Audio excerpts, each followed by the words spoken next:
Falintil Força Defesa Timor-Leste FFDTL realiza seminário com tema liderança militar credível no competente e a quartel-general Fatuhada Dili.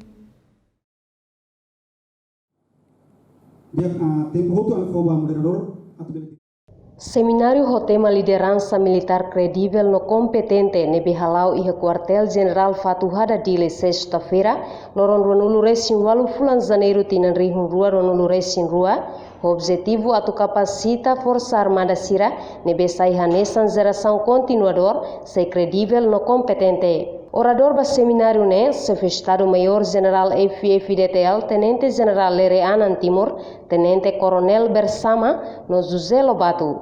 Chefe Estado-Maior General FFDTL, Tenente General Lere Anan Timor, ihani discurso hateteng.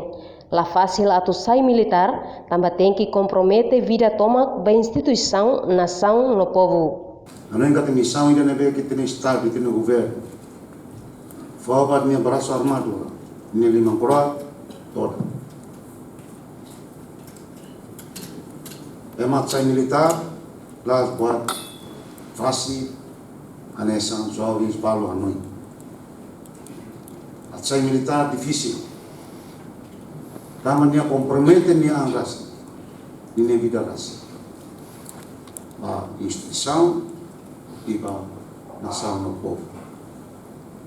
Tenente General Lere exige a geração FON, Husiqueras Coronéis, to Tenente no Alfares, a tua bele depende da catua Sira. Bem, geração FON, os Coronéis, bato Tenente do Alfares, futuro comando, Força de Defesa Timor-Leste.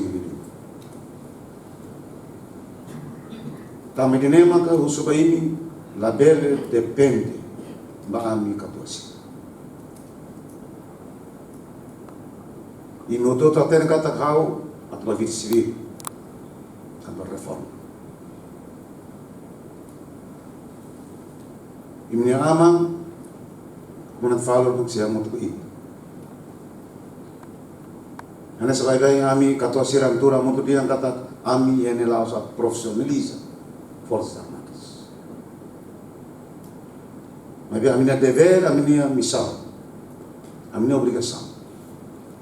Hari Fundação Forças Armadas.